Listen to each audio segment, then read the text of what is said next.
उसे लक्ष्मी, सरस्वती, माँ दुर्गा के रूप में देखा जाता है और नवरात्रा के दिनों में तो साक्षात उसे घर घर में पूजा जाता है। फिर क्या हो गया कि आज वह अपने अस्तित्व की लड़ाई लड़ रही है, वह अपने जीवन की भीख मांग रही है। अरे बेटी तो हर घर की शान है, उसी से घर में रोशनी है, बेटी तो घरों को जोड़ती है।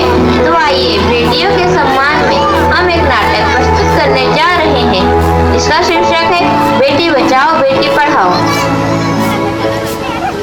मीरा, ओ मीरा, तुमने मुन्ना को कहीं देखा क्या? पता नहीं सुबह सुबह कहाँ चला गया। अभी उसने कुछ खाया भी नहीं, दूध भी नहीं पिया और स्कूल जाने की तैयारी भी तो करनी है। नहीं माँ, मैंने तो मुन्ना को नहीं देखा, मैं तो सुबह से बर्तन ही धो रही हूँ। माँ, मुझे भी स्कूल जाना है, मुझे पढ़ना लिखना बहुत अच्छा लगता है, मेरा भी दाखिला स्कूल में करा दो ना माँ। ए छोरी, बड़ी आई स्कूल जाने वाली, घर के काम काज अच्छे से सीख ले, आगे चलकर यही तेरे काम आने वाले। पढ़ लिख कर कौन सा तुझको कलेक्टर बनना है, जल्दी जल्दी बर्तन साफ कर। माँ जी, मीरा को भी स्कूल में दाखिला दिला दीजिए ना, उसे भी पढ़ना लिखना जरूरी है। तू चुप कर, पढ़ना लिखना ये तो केवल लड़कों का काम है, उन्हें आगे चलकर घर गृहस्थी की जिम्मेदारी जो संभालनी होती है।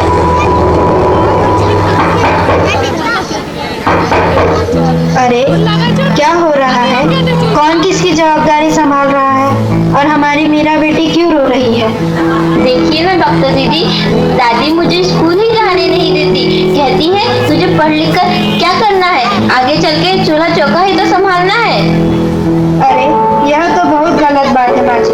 क्या आपको नहीं लगता कि हम बेटियां भी पढ़ लिख कर आगे बढ़े? आज समाज बहुत आगे बढ़ गया है माँ जी। आप किस दुनिया की बात कर रही हैं? हम 21वीं सदी में जी रहे हैं। मैं आज ही टीचर दीदी से बात कर मीरा का दाखिला स्कूल में कराती हूँ। और हाँ, मैं तो यहाँ इसीलिए आई थी कि मुन्ना को पोलियो ड्रॉप दिया कि नहीं, जगह जगह इसके कैंप लगे हैं। अच्छा हुआ बहन जी आप आ गए, अब मुन्ना को पोलियो ड्रॉप भी दे देंगे और मैं इसे स्कूल भी पहुँचा दूंगी। अच्छा मीरा, अब तुम रोना नहीं, तुम जरूर स्कूल जाओगी और एक दिन पढ़ लिख कर मेरी तरह बहुत अच्छी डॉक्टर बनोगी। ठीक है बेटा?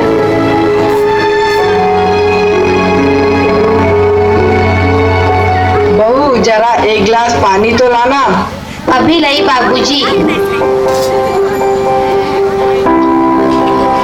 ये लीजिए बाबूजी। अरे ये देखो, अखबार में प्यारी बेटी के बारे में कितनी सुंदर कविता आई है। आओ मैं तुम्हें यह कविता पढ़कर सुनाता हूँ। कहती बेटी बाह पसार, मुझे चाहिए प्यार दुलार, बेटी की अनदेखी क्यों करता है निष्ठुर संसार। सोचो जरा हमारे बिन बसा सकोगे घर परिवार, गर्भ से लेकर यौवन तक मुझ पर लटक रही तलवार। मेरी व्यथा वेदना का अब हो स्थायी उपचार, जब माँ ही जग में न होगी तो तुम जन्म किससे पाओगे। जब बहन न होगी घर आंगन में तो किससे रूठोगे, किसे मनाओगे। जब दादी नानी न होगी तो तुम्हें कहानी कौन सुनाएगा। जब कोई स्वप्न सुंदरी ही न होगी तो तुम किससे ब्याह रचाओगे। जब घर में बेटी ही न होगी तो तुम किस पर लाड लुटाओगे। जिस दुनिया में स्त्री ही न होगी उस दुनिया में कैसे रह पाओगे। जब तेरे घर में बहू ही न होगी तो कैसे वंश आगे बढ़ाओगे। नारी के बिन जग सुना है, तुम ये बात कब समझ पाओगे। हाँ तो भाग्यवान, कैसी लगी यह कविता, है ना मजेदार। काहे की मजेदार कविता, मुझे नहीं आई पसंद। अरे कोई घर में है क्या? आइए आइए टीचर दीदी, हम आप ही का इंतजार कर रहे थे। हाँ जरा मैं कुछ दिनों के लिए बाहर चले गए, इसलिए यहाँ नहीं आ पाई। डॉक्टर बहन जी कह रही थी आपने मीरा का अभी तक दाखिला नहीं कराया।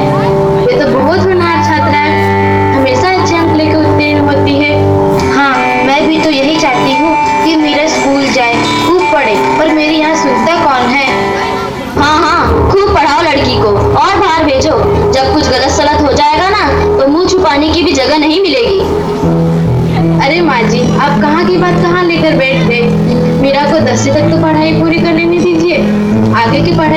बारे में बाद में सोचेंगे। हाँ टीचर दीदी, हम मीरा को अवश्य स्कूल भेजेंगे। मैं उसे मेरे जैसा अनपढ़ नहीं रहने दूंगी, उसे खूब पढ़ाऊंगी। कल मीरा को तैयार रखना, मैं उसे लेने आऊंगी। क्यों दादाजी, सही कहा ना मैंने?